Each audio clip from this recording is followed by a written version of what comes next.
August 26, 2000 సంవత్సరం వరదలు హైదరాబాద్ నగరాన్ని ముంచెత్తిన దినం. 9 ఏళ్లు గడిచాయి. అయినా పరిస్థితి ఎక్కడ వేసిన గొంగళి అక్కడే అన్నట్టుగా ఉంది. నాలాల విస్తరణ, ఆక్రమణల తొలగింపు, డ్రైనేజీ మాస్టర్ ప్లాన్ అమలుకు నోచుకోలేదు. గ్రేటర్ హైదరాబాద్గా పేరుగాంచిన హైదరాబాద్ ఘనత గురించి లోకల్ టీవీ ప్రత్యేక కథనం.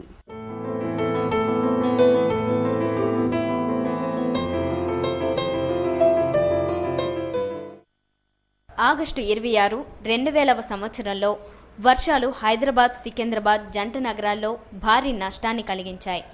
ఎన్నడూ లేని విధంగా జంట నగరాల్లోని అనేక కాలనీలు జలమయమై ఇళ్ల నుండి బయటకు రాలేని వారికి హెలికాప్టర్ల సహాయంతో భోజన ప్యాకెట్లు సరఫరా చేసే పరిస్థితి ఏర్పడింది. సెల్లార్లలో, ఇంటి ఆవరణలో, రోడ్లపైన నిలిచిన వాహనాలు సైతం వరద నీటిలో కొట్టుకుపోయాయి. సుమారు 150 మంది మరణించగా వేలాది మంది నిరాశ్రయులయ్యారు. ఇళ్లు, రోడ్లు, భవనాలు కొట్టుకుపోయాయి. బాగ్లింగంపల్లిలో సుందరయ్య విజ్ఞాన కేంద్రంలో 130,000 పుస్తకాలు, పత్రికలు వరద నీట మునిగాయి. ఈ విపత్తు తర్వాత నగరంలో నాలాలపై ఆక్రమణలను తొలగించి వాటి విస్తరణ చేపట్టాలని, డ్రైనేజీ మాస్టర్ ప్లాన్ వేయాలని రాష్ట్ర ప్రభుత్వం నిర్ణయించింది. దీనికి సంబంధించిన కిర్లోస్కర్ నివేదిక వెలుగు చూడలేదు. ప్రభుత్వం మారింది. కొత్త ప్రభుత్వం కూడా వాగ్దానాలు చేసింది. అయినా ప్రణాళికలు కాగితాలకే పరిమితమయ్యాయి. Forum for a better Hyderabad అధ్యక్షులు ఎం వేదకుమార్తో లోకల్ టీవీ ముఖాముఖి.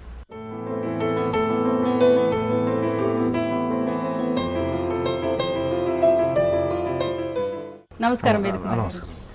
ఈ రోజున 26 ఆగస్ట్ నాడు 9 years వెనక్కి వెళ్తే మనం ఊహించలేని ఫ్లడ్డింగ్ అయింది హైదరాబాద్, సికింద్రాబాద్ జంట నగరాల్లో. అయితే అప్పటి నుంచి ఇప్పటి వరకు ఆ నాలాల విషయంలో ప్రభుత్వం ఎటువంటి చర్య తీసుకోలేదు అనేది మనకి స్పష్టంగా కనిపిస్తుంది. దీనికి ఎటువంటి అంటే వాళ్ళు వేసిన ప్లాన్స్ ఏంటి, ఎందుకు ఇలాగా నత్తనడక నడుస్తుంది? అంటే ముఖ్యంగా మనకు 2000లో వచ్చిన ఫ్లడ్స్ మనం అంత ఎక్స్పెక్ట్ చేయలేదు. అయితే ఈ ఫ్లాష్ ఫ్లడ్స్ ఇలా వర్షపాతంతో ఫ్లాష్ ఫ్లడ్స్ ఇలా వచ్చాయో హుస్సేన్ సాగర్లో వాటర్ కంట్రోల్ కాలేదు ఎప్పుడు. ఎందుకంటే మనం హుస్సేన్ సాగర్లో డీసిల్టింగే కానీ water holding capacity of Hussain Sagar తగ్గిపోయింది. ప్రభుత్వమే ఒక 250 ఎకరాలు ఎంక్రోచ్ అయినారు. ఇది ఆ నెక్లెస్ రోడ్డే కానీ అక్కడ వచ్చిన 6 ప్రాజెక్ట్స్ ఏవైతే ఉన్నాయో, people's plaza, eat street, Jalavihar, IMAX theatre, NTR garden, Lumbini park, ప్రభుత్వమే 250 ఎకరాలు అక్కడ ఎంక్రోచ్ అయినారు. కాబట్టి అది కెపాసిటీ వచ్చే వాటర్ వస్తుంది ఎట్లా వాటర్ బాడీకి. అయితే అది బయటకు వెళ్ళేటప్పుడు సర్ప్లస్ వియర్లో 1 మీటర్ పెంచారు కాబట్టి more than it's capacity it was holding. So మనం సాయంత్రం నుంచి గమనించి దానికి వెంటనే మనం సర్ప్లస్ వేర్ నుంచి వాటర్ వెళ్ళే రీతిగా ప్రయత్నం చేసి ఉంటే ఇంత పెద్ద flood down stream of Hussain Sagar వచ్చేది కాదు. ఇది ఒక హుస్సేన్ సాగర్, దాని కింది ప్రాంతాల గురించి చెప్తున్నాను. అయితే రాత్రి మిడ్ నైట్ వరకు కూడా ఏ ఒక్క డిపార్ట్మెంట్ బాధ్యత వహించలేదు.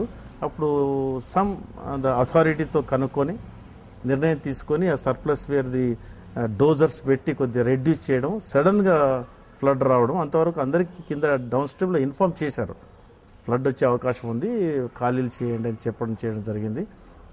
కానీ ప్రజలు ఎంత భయానకంగా గురయ్యారంటే అప్పటికప్పుడు వెకేట్ చేయాలి, ప్రాణ నష్టం అవుతుందని చెప్పినప్పుడు వాళ్ళు భయంగా చాలామంది సగం ఖాళీ చేసి సగం వదిలిపెట్టిపోవడం చేయడం జరిగింది. ఈ ఫ్లడ్ రావడము చాలా వరకు కూడా ఈ వరదలు కొట్టుకుపోవడం జరిగింది. దాంతోపాటు గ్రాడ్యువల్గా ఎప్పుడైతే ఈ నాలా ఉందో ఈ more than the capacity of the surplus weir వదిలిపెట్టినప్పుడు నాలా కూడా క్యారీ చేయడం కష్టం దాన్ని. కానీ అప్పటికే ఎన్నో ఎంక్రోచ్మెంట్స్ ఉండడం, నాలా కుదించిపోవడం, ఇవన్నీ కూడా కారణాలు. దాంతో చుట్టుపక్కల ఉన్న లో లయింగ్ ఏరియాస్ కూడా అంతా ఇనండేషన్కి గురి కావడం. ఆల్మోస్ట్ ఈ హిమాయత్ నగర్, అశోక్ నగర్లో బోట్లలో తిరిగే పరిస్థితి ఏర్పడ్డది అన్నాడు. ఇది next day after the flood, very next day చాలా భయంకరమైన పరిస్థితి ఉండే. ఈ క్రమంలో అప్పటి ముఖ్యమంత్రి గారు కూడా వచ్చి విజిట్ చేసి ఇక్కడ అందరికి అష్యూరెన్స్ ఇచ్చాడు ఏంటంటే ఈ సంవత్సరంలో మేము హుస్సేన్ సాగర్ నాలా కింద ప్రాంతం మొత్తం కూడా ఈ నాలాను ప్రాపర్గా డిజైన్ చేసి, హోల్డింగ్ కెపాసిటీ డిజైన్ చేసి, దాని నాలాను లైనింగ్స్ కట్టేసేసి భవిష్యత్తులో ఎలాంటి వరదలు ఈ కింది ప్రాంతం రాకుండా చూస్తామని మాట ఇచ్చెళ్ళాడు. వెంటనే కిర్లోస్కర్ కమిటీని వాళ్ళు కమిషన్ చేశారు. ఇది ఒక హుస్సేన్ సాగర్ డౌన్ స్ట్రీమే కాకుండా ఎంటైర్ హైదరాబాద్ నాలాలకి ఒక రకమైన సైంటిఫిక్ అప్రోచ్తో స్టడీ చేసి సొల్యూషన్స్ ఇవ్వమని అడిగారు. కిర్లోస్కర్ స్టడీ చేయడము ఇవ్వడం జరిగింది. ఎంత ఇచ్చిన కిర్లోస్కర్ కమిటీలో ఏంటంటే ఇప్పుడు కిర్లోస్కర్ ఇచ్చినది టెక్నికల్గా ఇచ్చారు. వారు ఎంత వెడుతుండాలి ఏంటనేది మోర్ దెన్ అయితే భవిష్యత్తులో ఎలాంటి సమస్యలు లేకుండా ఇచ్చారు. అది యాజ్ ఇట్ ఈస్గా ఇంప్లిమెంట్ చేయడం ఒకసారి కష్టం, ఎందుకంటే ఇక్కడ సోషల్ ఆస్పెక్ట్ కూడా మనం చూడాలి. ఎందుకంటే మనకు హౌసింగ్ లేదు, ప్రాపర్ హౌసింగ్ లేకపోవడం, ఎన్నో లేఅవుట్ రావడం, చెరువుల కుంటలలో కూడా లేఅవుట్ రావడం, ఈ నాలాల పక్కకి southern bund, northern bund, what ever the bunds of nallahs కూడా ఎంక్రోచ్మెంట్ అవ్వడం జరిగింది. అంటే ఇప్పుడు మాస్టర్ ప్లాన్ కమిషన్ చేశారు, వాళ్ళ నివేదిక కూడా రెడీగా ఉంది. Yes. అప్పుడు సకాలంలో స్పందించలేదు. ఇప్పుడు ప్లాన్ రెడీగా ఉన్నప్పటికీ ఎంక్రోచ్మెంట్స్ విషయంలో ప్రభుత్వం ఎటువంటి చర్య తీసుకోలేదనేది స్పష్టంగా తెలుస్తుంది. అంటే ఇప్పుడు మాస్టర్ ప్లాన్ ఈ మధ్యలోనే చేసుకున్నారు ప్రభుత్వం. చేసుకున్న తర్వాత ఇంప్లిమెంటేషన్ అనేది టైం పడుతుంది. ఎందుకంటే మనం నైజాం వేసుకున్న డ్రైనేజ్ సిస్టమ్ వాటిని మనం వాడుతూ వచ్చాము. స్టార్మ్ వాటర్ లైన్స్ కూడా మనం వాటిని ఈ సీవర్ లైన్స్ కింద కన్వర్ట్ చేస్తూ వాడుతున్నాము. చాలా జాప్యం జరిగింది హైదరాబాద్లో డ్రైనేజ్ సిస్టమ్. డ్రైనేజ్ అంటే ఈ సీవర్ లైన్సే కాదు, స్టార్మ్ వాటర్ వర్షం పడ్డప్పుడు కూడా నీరు ఎలా ప్రవహించాలనేది చూడాలి. ఈ నాలాలలో మోర్ దెన్ వర్షం నీళ్ళు ఈ సీవర్ వచ్చే కనెక్షన్సే మురికి కాలువలాగా తయారైనాయి. దాంట్లో ఎంతో చెత్త చేదారం వేయడము, కొంత సిల్టింగ్ కూడా, నాలాలు కూడా సిల్టింగ్ అవడము, చుట్టుపక్కల కన్స్ట్రక్షన్ చేసినప్పుడు తీసుకెళ్లి డంపింగ్ యార్డ్ అంతా కూడా నాలాలే తయారయ్యి. కొన్ని ప్రభుత్వం కూడా మున్సిపల్ సాలిడ్ వేస్ట్ కూడా నాలాలలో చుట్టుపక్కల వాటర్ కుంటలలో చెరువులలో వేసాం. ఒక నాలాలేమో క్యారీ చేస్తాయి, కానీ వర్షపాతాన్ని కంట్రోల్ చేసేట్టు కూడా చెరువులు కుంటలు. ఈ రకంగా మన వర్షపాతాన్ని తట్టుకునే రీతిగా ఉన్న వాటర్ బాడీస్ అన్నీ మనం నష్టపోయాము. కాలువలు తగ్గిపోయాయి, ఎంక్రోచ్మెంట్స్ వచ్చాయి. వీటన్నిటిని కూడా ఒక ప్రాపర్ కమిట్మెంట్తో సొల్యూషన్. ఇప్పుడు హిమాయత్ నగర్ రోడ్ వైడన్ చేసినప్పుడు వైడన్ చేయగలిగినారు, 4 అంతస్తుల పర్మిషన్స్ చేశారు. ఇది రోడ్డు వైడన్ చేయగలిగి ల్యాండ్ తీసుకొని డబ్బులు ఈవెన్ కాంపెన్సేషన్ ఇవ్వకుండా వాళ్ళకి ఏదో ఫ్లోర్ ఏరియా ఇచ్చేసి కూడా చేయగలిగినప్పుడు నాలాల దగ్గర కూడా ఎందుకు అటువంటి బాధ్యత తీసుకొని ప్రభుత్వం చేయలేకపోతుంది? అంటే నాలాల దగ్గర సింపుల్ ఎంక్రోచ్మెంట్ ఈజ్ ఎంక్రోచ్మెంట్, కేంతో చేస్తే జరిగే పని కాదు. అది you have to dialogue with the people who are living there. ఎటువంటి పరిస్థితులు ఉన్నారు, వాళ్ళ జీవనోపాధి ఏంటి, వాళ్ళకి ఎటువంటి ఇల్లు మనం తీసుకుంటున్నాము, ఎంత స్థలం తీసుకుంటున్నాము, ఎన్ని కుటుంబాలు ఉన్నారు, వాళ్ళని ఎక్కడ రీహాబిలిట్ చేయాలి, రీహాబిలిట్ చేసే స్థలం కూడా వాళ్ళకు రేపు బతకగలుగుతారా? ఆ ప్రయత్నం జరగట్లేదు. ఇప్పుడు గాంధీనగర్లో జీవించే వాళ్ళని తీసుకెళ్లి మనం ఇంకెక్కడో గౌస్ నగర్లో వేసామనుకోండి, తీసుకెళ్ళి వాళ్ళకి అడిగి ఫ్రీగా ఇచ్చినా ఉండరు. వాళ్ళు కొంచెం దగ్గరలోనే మళ్ళీ వచ్చి ఇక్కడ ఇంకో రకంగా తీసుకుని ఇంకో 10,000 పెట్టి కొనుక్కొని పక్క దగ్గర కొని ఎంక్రోచ్మెంట్ కొనుక్కొని అని ఇక్కడ ఉంటారు, కానీ వాళ్ళు వెళ్ళరు. కాబట్టి దీనికి ఫైనల్ సొల్యూషన్ డైలాగ్ ద్వారా, సివిల్ సొసైటీ కమిటీస్ ద్వారా చేయడం సాధ్యం. ఆ ఓపిక ప్రభుత్వానికి లేదు. ప్రభుత్వం ఎప్పుడు మా కర్ర చేతులనే ఉంటుంది, ఆర్డర్ ఇస్తామని అన్నట్టే ప్రవర్తిస్తారు తప్ప they don't dialogue. Specially Gandhinagar side ఎంతో వరకు వాళ్ళ గ్రూప్స్, వెల్ఫేర్ సొసైటీస్, కానీ వాళ్ళందరూ కూడా కమిటీగా ఫామ్ అయ్యి ప్రభుత్వానికి మాకు ఎలా కావాలి, ఎటువంటి కాలనీ కావాలి, ఎక్కడ కావాలి కూడా చెప్పారు. But they should have a dialogue. When they have a dialogue, proper వాళ్ళకి నమ్మకం కల్పించినప్పుడు ఆ సమస్య పరిష్కారం చేయొచ్చు. అద్దం కార్యక్రమంలో వచ్చిన విరామం.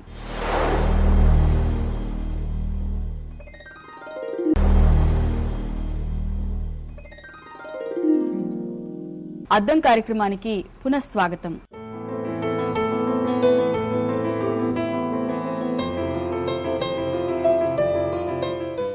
ఈ రోజున కూడా పిల్లలు నాళాలో పడిపోవడం, తర్వాత ఎక్కడో మూసీ దగ్గర తేలడం అనేది మనం వింటూనే ఉంటున్నాం. ఈ నాళాలలో పడడం చేయడం ఏమైందంటే, మనం ఈ డ్రైనేజ్ కెపాసిటీస్ లేకపోవడంతో వెంటనే వచ్చిన నీరు రోడ్ల నుంచి ప్రవహిస్తున్నప్పుడు, కాలువల నుంచి ప్రవహిస్తున్నప్పుడు ఏదైతే డ్రైనేజ్ సిస్టమ్ ఉందో దాంట్లో మాన్యువల్ కవర్స్ ప్రభుత్వం ఎంప్లాయీసే తీస్తారు. ఎందుకంటే అది తీసినప్పుడే కానీ ఇంకా కొద్దిగా కెపాసిటీ లాగదు. అది తీసిన దాని దగ్గర ప్రాపర్ వాషింగ్ ఉండాలి. అది జరగకపోవడం ఒకటి.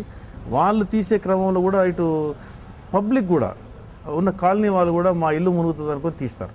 ఇటువంటి దాంతో ఈ డ్రైనేజీలో పడిపోవడం, స్కూటర్ మీద వెళ్ళే వాళ్ళు, ఇవన్నీ కూడా మనం చాలా పడిపోవడం విన్నాము. ఇదే కాకుండా కాలువలకు కూడా మనం ఇప్పుడు కాలువలు దానికి ప్రాపర్ లైనింగ్, ఛానలైజేషన్ చేసి, ఛానల్ మన పేవ్మెంట్ చేసేసి మనం ప్రాపర్గా గార్డ్, మనం ఇప్పుడు ర్యాబిట్ మెష్ పెడతాము, పైపులు కొన్ని ప్లేసులలో పెట్టారు. అదంతా మనకు చాలా అవసరం. ఈ కాలువలను మనం కాపాడుకోవడం చాలా అవసరం. ఆ కాలువలకి ప్రాపర్ మెయింటెనెన్స్ ఉండాలి. దాంట్లో సీవర్ లైన్ వదలొద్దు. అప్పుడు కానీ వచ్చే వర్షం, excess water, run of water Storm water కాలువల ద్వారా వాటర్ బాడీస్ చేరడం, వాటర్ ద్వారా మూసీ నదికి చేరడం అనేది మన హైదరాబాద్ డ్రైనేజ్ సిస్టమ్. అది మీరు అన్నట్టు రోడ్ వైడనింగ్ అన్నప్పుడు కమర్షియల్ కాంప్లెక్సెస్ తోటి వాళ్ళు ప్రభుత్వం చర్చలు జరిపింది. మధ్యతరగతి కుటుంబాలతో కూడా వాళ్ళు చర్చ జరిపి ఎంతో కొంత ఇచ్చి వైడనింగ్ చేశారు. కానీ ఎంక్రోచ్మెంట్స్ తీయకపోవడానికి రాజకీయ కారణాలు ఉన్నాయా? వీళ్ళ ఓట్ బ్యాంక్స్ కారణాలు, ఓట్ బ్యాంక్ అని ఉంటుందండి. కానీ ఉన్నా కానీ అటిట్యూడ్ ఉన్నప్పుడు, ఓట్ బ్యాంక్ ఉన్నా ఇప్పుడు ప్రజలు మాట్లాడితే డైలాగ్ చేయడానికి సుముఖంగా ఉన్నారు. అయితే ఓట్ బ్యాంక్ అనేది వాళ్ళని ఎలాంటి ఆలోచన చేయకుండా వాళ్ళని షిఫ్ట్ చేసినప్పుడు ఓట్ బ్యాంక్ ఎఫెక్ట్ అయ్యే అవకాశం ఉంది. కానీ వీళ్ళ కోఆర్డినేషన్ మాత్రం ఖచ్చితంగా ఇటు ఎవరైతే నివసిస్తున్నారో కాలువల ఒడ్డుకి వాళ్లకు, ఇటు ప్రభుత్వ ఉద్యోగులకు, రాజకీయ నాయకులకు మధ్యలో ఎక్కడో దగ్గర సమన్వయం లేదు. మీరు అన్నట్టు ఓట్ బ్యాంక్ అనుకుని కూడా రాజకీయ నాయకులు ముందుకు రాకపోవడం, అక్కడ డైలాగ్ చేసే వారది సమన్వయం చేసే వాళ్ళు ఉండాలి, సమ్ కైండ్ ఆఫ్ థింగ్. దానికి సివిల్ సొసైటీని కూడా వాళ్ళు ఉపయోగపెట్టుకోవచ్చు. అది సివిల్ సొసైటీ కూడా చాలాసార్లు రిప్రజెంటేషన్ ఇచ్చారు. ఇచ్చిన తర్వాత కూడా నేను అనుకుంటాను ప్రాపర్ కన్సిడరేషన్ చేయలేదు. అది చాలా అవసరం. అది ఇదొక ఈ ఎంక్రోచ్మెంట్స్ అనేది, డెవలప్మెంట్ అనేది ఒక ఇష్యూ, ఒక ఈ ఎలక్షన్స్ ఎన్నికలకి ప్రజల దగ్గరికి వెళ్ళినప్పుడు ఇది ఒక సమస్యగా ఉంటుందా? అంటే ప్రభావితం చేసే సమస్యగా ఉంటుంది. అంటే వాళ్ళు ఎవరైతే ఈ నాలా ఒడ్డుకు నివసిస్తున్నారో వాళ్ళకి ప్రభుత్వానికి ఇప్పటి వరకు ఒక అండర్స్టాండింగ్ అనేది రాలేదు. ఖచ్చితంగా వాళ్ళ మనసులో ఉంటుంది ఏంటంటే మమ్మల్ని కదలమంటున్నారు, మాకు ప్రాపర్ ప్రత్యామ్నాయం చూపించలేదు అనేది వాళ్ళకు ఉంది. కానీ ఇప్పుడు ప్రభుత్వం ఎలక్షన్స్ ఉన్నాయంటే ఇప్పుడు ఎంక్రోచ్మెంట్స్ తీసేయడానికి ముందుకు పోరు. కాబట్టి ప్రభుత్వం కూడా వీళ్ళంత వరకు ఆ ప్రస్తావన చేయకుండానే ఎలక్షన్లు గడిపే ప్రయత్నం చేస్తారు. అది అయితే కానీ ఎప్పుడైనా ప్రజలతో నివసించే వాళ్ళతో డైలాగ్ చేసి వాళ్ళని ఎక్కువ దూరం షిఫ్ట్ చేయకుండా దగ్గరే ఒక వితిన్ 1/2 కిలోమీటర్ ఎన్నో స్థలాలు. ఇప్పుడు గాంధీ మెడికల్ కాలేజ్ ఉందండి, ఓ 10-15 ఎకరాల స్థలం ఉంది. అందులో పెద్ద 20 ఫ్లోర్ల మల్టీ స్టోరీకి మనం ఇచ్చాం. వీళ్ళని అక్కడికి ఎందుకు గాంధీ మెడికల్ కాలేజ్ షిఫ్ట్ చేయలేదు? ఉన్న ప్రభుత్వ ఖాళీ స్థలాలు మనం అమ్ముకోవడము, ప్రైవేట్ వాళ్ళకి డెవలప్మెంట్కి ఇవ్వడం అనేది చేస్తాము. ఇటు వీళ్ళనేమో తీసుకెళ్ళి గౌస్ నగర్, ఇంకో భరత్ నగర్, ఇంకెక్కడెక్కడ కుక్కుట్పల్లి అని అంత దూరం తీసుకెళ్ళి పెట్టడంలో అది పద్ధతి కాదు. ఈ మన హైదరాబాద్ పట్టణంలో అన్ని రకాలుగా జీవించి ఎకనామికల్ స్టేటస్ ఉన్న వాళ్ళు ప్రతి ఏరియాలో ఉండడం అనేది అవసరం. సో ప్రణాళికా పరంగా ఒక లోపం ఉంది. అంటే ఆంధ్రప్రదేశ్ అన్నిట్లో అగ్రస్థానంలో ఉంది, ముందుకు వెళ్తోంది, ప్రగతి పదంలో ఉందని చెప్పుకుంటున్నప్పుడు నిజాం కాలం నాటి వ్యవస్థ, డ్రైనేజ్ 4 లక్షల మందికి సరిపడే వ్యవస్థ 54 లక్షల మందికి సరిపడడం అనేది చాలా సిగ్గుచేటుగా ఉంది. నేను చాలాసార్లు చెప్తుంటాను, నేను మరి మేబీ రిపిటేషన్, కానీ మాదాపూర్ పట్టణం ఎప్పుడైతే మనం ఏర్పాటు చేసుకున్నామో వితౌట్ డ్రైనేజ్ సిస్టమ్ కొత్త పట్టణం ఏర్పాటు చేసుకున్నాం. దాంతోనే అర్థమవుతుంది అటిట్యూడ్ ఏంటంటే మనం ఇన్ఫ్రాస్ట్రక్చర్ చూడకుండానే పట్టణాన్ని పెంచుకుంటూ వెళ్తున్నాము. ఒక డిజైన్గా పట్టణము, ప్లానింగ్లో పట్టణం పెరగటం లేదు. Out of default city is growing, but city with what quality? ఇంతకుముందు మన క్వాలిటీ ఎయిర్, క్వాలిటీ వాటర్ ఇప్పుడు ఎటువంటిది మనకు హైదరాబాద్లో లభిస్తుంది అనేది మనం బేరీ చేసుకుంటే హైదరాబాద్ పట్టణం డిజైన్డ్గా పెరుగుతుందా, అన్డిజైన్డ్గా పెరుగుతుందా అనేది విషయం మనకు అర్థమవుతుంది. కాబట్టి ఖచ్చితంగా మనం ఒక స్ట్రాంగ్ మాస్టర్ ప్లాన్ ఏర్పాటు చేసుకొని, ఇంకా master plan core area city, erstwhile ఎంసీహెచ్కు, ఎక్స్టెండెడ్ ఏరియాకు కూడా, మెట్రోపాలిటన్ ఏరియాకు కూడా ఇంతవరకు మనం ఇంకా తయారు చేసుకోలేదు, ప్రిపరేషన్ చేసుకుంటున్నాం. వీటిని అన్నింటినీ సమగ్రంగా కంప్లీట్ చేసుకొని మాస్టర్ ప్లాన్ని ప్రాపర్గా ఇంప్లిమెంటేషన్ చేస్తూ, ల్యాండ్ యూజ్ని ప్రాపర్గా ఇంప్లిమెంటేషన్ చేస్తూ మనం కావాల్సిన ఇన్ఫ్రాస్ట్రక్చర్, ముఖ్యంగా మనం sanitation, drainage and sanitation and water and traffic ట్రాన్స్పోర్టేషన్కు ప్రాపర్ వెల్ డిజైన్డ్ రోడ్డు ట్రాఫిక్ని ఈజ్ చేయడానికి వైడనింగే అవసరం లేదండి. ఎక్కడైతే వైడనింగ్ అవసరం అక్కడ మాత్రమే అవసరం. మొత్తం హైదరాబాద్లో చిన్న రోడ్లు వైడన్ చేసే అవసరం లేదు. దానికి proper mass transportation system arrange చేసి, proper channelization, proper civic sense ఏర్పాటు చేసుకున్నప్పుడు ఖచ్చితంగా హైదరాబాద్లో ఈ ట్రాఫిక్ సమస్యలు కూడా పరిష్కారం చేసుకోవచ్చు. ఈ విషయంలో స్వచ్ఛంద సంస్థలు ఎటువంటి ఒత్తిడి కూడా ఇంటిగ్రేటెడ్ మేనర్గా చూడాలి. స్వచ్ఛంద సంస్థలు అనేది ఎవరి పనులు వాళ్ళకే ఉన్నాయి. కొన్ని సంస్థలు, మా ఫోరం ఫర్ బెటర్ హైదరాబాద్, ఈ రకంగా కొన్ని 10-15 సంస్థలు ఉన్నాయి. మేము వెంటనే స్పందిస్తున్నాం.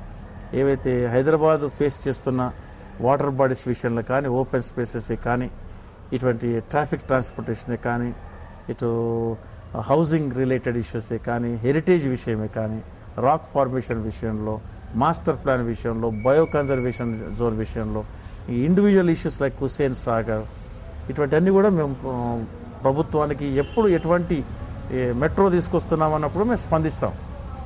వెంటనే ప్రభుత్వం ఎటువంటి ప్రాజెక్ట్ తలపెడుతున్నారో దానికి మాకున్న టెక్నికల్ బెస్ట్ నాలెడ్జ్తో అప్రోచ్ అయ్యి మేము దీనికి ప్రత్యామ్నాయం ఇది, ఇంతవరకు ఇది చేయొచ్చు, ఇది చేయకూడని పని, దీంతో ఈ రకంగా పట్టణానికి నష్టం అవుతుంది, ఒక సస్టైనబుల్ హైదరాబాద్ క్రియేట్ చేసుకోవాలంటే దానికి నష్టం చేకూరుతుందనే ఉద్దేశంతో ప్రభుత్వానికి మేము మా నివేదిక ఇవ్వడము, వాళ్ళని కన్విన్స్ చేసే ప్రయత్నం చేస్తాము. అప్పుడు ముఖ్యమంత్రి గారి వరకు కూడా వెళ్తుంటాం. వెళ్ళిన తర్వాత కూడా వినని పక్షంలో కొంత ప్రొటెస్ట్ చేయడం అనేది జరుగుతుంది. ప్రొటెస్ట్ చేసినా వినని పక్షంలో మేము కోర్టు షెల్టర్ తీసుకోవాల్సి వస్తుంది. ఇప్పటి వరకు ఫోరం ఒక 15 నుంచి 20 కేసులు మేము ఫైల్ చేశాము. చాలా కొన్ని ప్రాజెక్ట్స్ కూడా ఆపగలిగాం. ప్రాజెక్టులు ఆపడం అనేది మా ఉద్దేశం కాదు, మేము డెవలప్మెంట్ కోరుకుంటున్నాం, కానీ ఒక ప్రాపర్ డిజైన్ డెవలప్మెంట్ అనేది మేము కోరుకుంటున్నాం. ఒక సైంటిఫిక్ అప్రోచ్ పట్టణానికి ఉండాలి. పట్టణంలో జీవించే వారికి ప్రతి వారికి ఒక clean air and clean water ఇవ్వగలగాలి, ఉండడానికి ఒక ప్రాపర్ షెల్టర్ ఇవ్వగలగాలనేది మా స్వచ్ఛంద సంస్థల ఇది. అద్దం కార్యక్రమంలో వచ్చిన విరామం.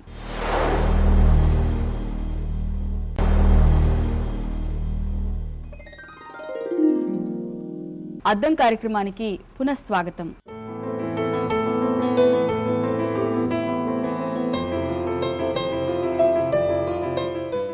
చాలా ఇంపార్టెంట్ కీలకమైన విషయాన్ని ఒక దశాబ్ద కాలం అలాగా జాప్యం చేయడం అనేది మనం భాగ్యనగరం అంటే అభాగ్యనగరమే అవుతుంది. అంటే ప్రభుత్వం ముఖ్యంగా ఇటువంటిది ఒక కోఆర్డినేషన్ అనేది అవసరము. ఒక లాంగ్ ప్లాన్తో ముందుకెళ్ళినప్పుడు ప్రభుత్వ అధికారులు ఎవరైతే ఉంటారో, కీలకమైన నిర్ణయాలు తీసుకొని ఇంప్లిమెంటేషన్ చేసే అధికారులు ఎవరైతే ఉంటారో, ఇటు ఐఏఎస్ ఆఫీసర్సే కానీ ఇంజనీరింగ్ హెడ్సే కానీ సమస్యను అర్థం చేసుకొని వాళ్ళకి ఇంప్లిమెంట్ చేయడానికి అంత టైం ఇచ్చేంత వరకు వాళ్ళని ఆ విధులలోనే కొనసాగించాలి మనం. కాబట్టి అటువంటి కమిట్మెంట్తో మనం ఆఫీసర్స్ తెచ్చినప్పుడే కొన్నిటిని హైదరాబాద్లో ఉన్న మేజర్ సమస్యలు, ఇప్పుడు ఇండస్ట్రియల్ పొల్యూషన్ పట్టణచెరు నుంచి కానీ జీడిమట్ల నుంచి మొత్తం పైపుల ద్వారా హుస్సేన్ సాగర్లో వదిలి కొంత డైరెక్ట్గా తీసుకెళ్ళి మూసిలో వదులుతున్నాం. ఇవన్నీ సమస్యలు పరిష్కారం చేసినప్పుడు అవుతాయి. స్పెషల్లీ డ్రైనేజ్ సిస్టమ్, మొత్తం లో లయింగ్ ఏరియాస్లో లేఅవుట్స్ వస్తున్నాయి. కొన్ని లేఅవుట్స్ అప్రూవ్డ్ ఉన్నాయి, కొన్ని లేఅవుట్స్ అప్రూవ్ కానీ వచ్చినప్పుడు వెంటనే వాటి మీద ప్రాపర్ నియంత్రణ ఉండాలి. లేనప్పుడు ఈ కాలనీలు రావడము, ఆ కాలనీలు అదనంగా పట్టణానికి నష్టం కల్పించడం, మళ్ళీ ఆ వాళ్ళు ఉన్నవాళ్ళు నివసించే వాళ్ళు కూడా ఇటువంటి వర్షాలు వచ్చినప్పుడు ఈ ముంపుకు గురవడం. మనం ఏమైనా డిజాస్టర్ మేనేజ్మెంటే చేస్తున్నాం తప్ప మనం ప్రివెన్షన్ అనేది చూస్తలేం. పెద్ద సమస్యలు అయిపోయి సమస్యలు తట్టుకునేటప్పుడు నివారణ మనం ప్రివెన్షన్ చేయటం లేదు, దీనికి ప్రయారిటీ ఇవ్వటం లేదు. అయితే ప్రభుత్వంలో ఏంటంటే కొంతమంది ఆఫీసర్స్ ఏంటంటే ప్రభుత్వం ఏమైనా ఈ పాజిటివ్ డెవలప్మెంట్ అనేది పబ్లిసిటీ ఇటువంటివి కోరుకుంటారు. అటువంటి కలర్ఫుల్ కొన్ని డబ్బులు వెచ్చించి రకరకాల ఒకటి టూరిజం ప్రాజెక్టు, ఒకటి హ్యాపీ హైదరాబాద్ అని క్యాంపెయిన్ ఇస్తుంది. ఇప్పుడు మన నుండి జూబ్లీస్ వరకు బ్యూటిఫుల్గా రోడ్ వైడన్ చేసుకున్న దగ్గర సెంట్రల్ మీడియాని పెట్టి మంచి బ్యూటిఫుల్ గ్రీనరీ చేసుకుని చూయించి Hyderabad green city, clean city అనడంతో నిజంగా హైదరాబాద్ పట్టణం గ్రీన్ అండ్ క్లీన్గా ఉండదు. కాబట్టి అటువంటి పబ్లిక్ చూయించుకోవడానికి ప్రాజెక్ట్స్ చేయొద్దు. మనం పట్టణాన్ని ఒక సస్టైనబుల్ పట్టణం తీర్చిదిద్దడానికి ఒక లాంగ్ రన్లో కన్స్ట్రక్టివ్ వర్క్ అనేది చేయాలి. కాబట్టి ప్రాపర్ మనం వాటర్ రిక్వైర్మెంట్ యూజింగ్ కూడా మనం వాడకం అనేది చేస్తాం. ఇప్పుడు ప్రతిరోజు మనం 3000 పైచీలకు టన్నులు సాలిడ్ వేస్ట్ వెదజల్లుతున్నాం. మనం మున్సిపల్ సాలిడ్ వేస్ట్ ఇండ్లలో నుంచి చెత్త చెదారం, దాన్ని తగ్గించుకోగలిగితే కనీసం 40% అయినా మనం తగ్గించుకోవచ్చు. ఏది జనరేటింగ్నే తగ్గించుకోవాలి, చాలా అవసరం. తగ్గించుకున్నప్పుడు ఎంతో మన ఎకానమీ మెరుగవుతుంది. దాన్ని అనవసరంగా ట్రాన్స్ఫర్ చేసేది డిఫికల్టీ. ఆ ట్రాన్స్ఫర్ చేసిన ప్లేస్ని పొల్యూట్ చేస్తాం. ఎక్కడ వేస్తాం మనం? ఇప్పుడు జవహర్ నగర్ అన్నాం, అక్కడ సరిపోవటం లేదు. ఎన్నో అపోజిషన్స్ ఉన్నాయి, ఎన్విరాన్మెంటల్కి కూడా ప్రశ్నిస్తున్నారు. ఎంతైతే మనం పట్టణంలో ఎక్కువ సాలిడ్ వేస్ట్ జనరేట్ చేస్తామో అంత బయటకు ట్రాన్స్ఫర్ చేయడంలో కూడా చాలా సమస్యలు ఉంటాయి. చెత్తను తీసుకెళ్తున్నప్పుడు మనం ఎంతో రహదారిలో పొల్యూట్ చేస్తుంటాం మనం, అది ప్రాబ్లమే. దాన్ని తీసుకెళ్ళి డంప్ చేయడానికి మనకు 100 ఎకరాలు అవసరం దగ్గర మనకు 500 ఎకరాలు కావాలి పట్టణం చుట్టూ. సో ప్రతి చోట ప్రభుత్వం అనేది ఒక ప్లాన్ గా వెళ్ళట్లేదు. అంటే ఎన్నో కోణాలు ఉంటాయి ఒక సమస్యకి. కేవలం అంటే మనకి ఏ చేస్తే పై మెరుగులతో ఒక నగరానికి ఒక వైట్ వాష్ చేసినట్టు చేసి ఓట్లు సంపాదించే ప్రయత్నం. వేస్ట్ వాటర్నే కానీ, ఇండస్ట్రియల్ వేస్ట్ వాటర్నే కానీ, సాలిడ్ వేస్ట్నే కానీ ప్రాపర్ డిస్పోజల్ చేసి పొల్యూషన్ కాకుండా మన వాటర్తో గ్రౌండ్ వాటర్, సాలిడ్ వేస్ట్తో గ్రౌండ్ వాటర్ పొల్యూషన్ కాకుండా చూడాలి. ఎయిర్ కలుషితం కాకుండా proper traffic transportation system, private వెహికల్స్కి మనం ఎటువంటి కంట్రోల్ మనకు ఉంది అంటే దానికి మనం మాస్ ట్రాన్స్పోర్ట్ ఎంత ప్రొవైడ్ చేస్తున్నాము, ఎంత ఎఫెక్టివ్ ట్రాన్స్పోర్ట్ ప్రొవైడ్ చేస్తున్నాము అనేది అది చాలా ముఖ్యం.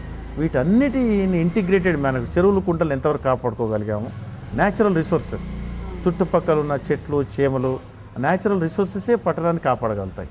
కాబట్టి మనం న్యాచురల్ రిసోర్సెస్ మొత్తం మనం కుంచుకుపోతున్నాయి.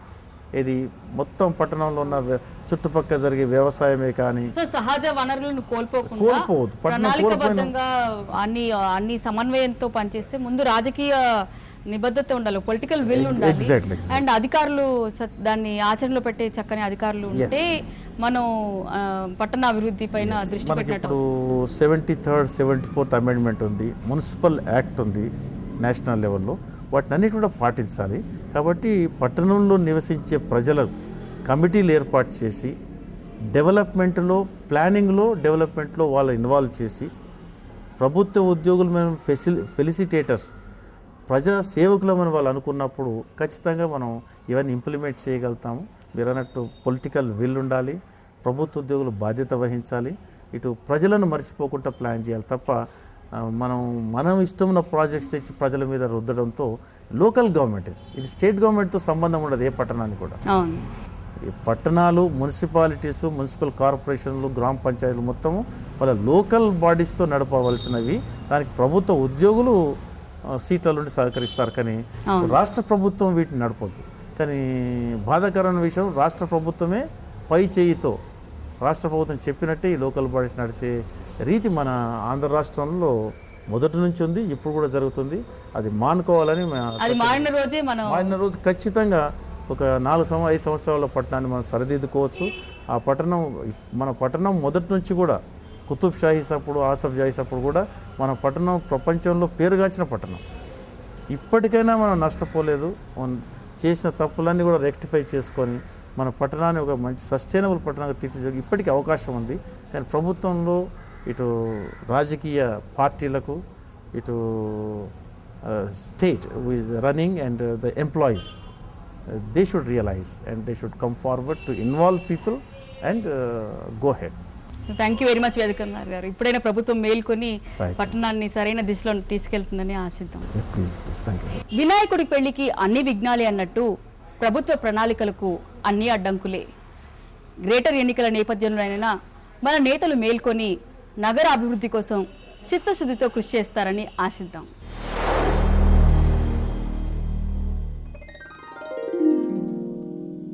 Anchors dress courtesy, Globus City Central Mall, Banjara Hills Road number 10, Hyderabad.